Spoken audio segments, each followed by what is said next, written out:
Welcome to the Slop Farm. Enjoy the video.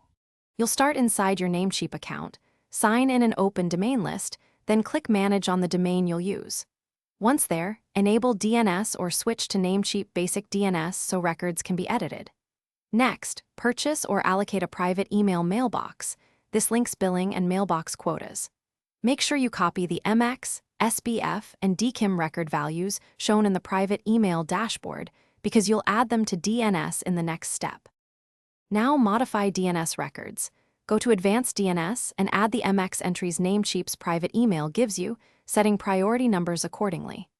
Once MX entries propagate, add the SBF TXT record so receiving servers recognize your mail server as authorized.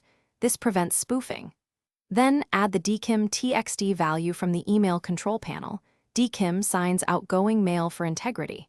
If you want extra protection, add a DMARC record. Once records are live, return to the private email dashboard and run the verification tool. It checks MX, SBF, and DKIM propagation. Create your email user accounts, set secure passwords, and test by sending and receiving from an external address. Monitor inbox and spam folders for delivery issues. If mail still fails, check propagation delays due to TTL, correct any typos in records, and ensure no other SBF records conflict. Contact Namecheap support with record screenshots if you need help.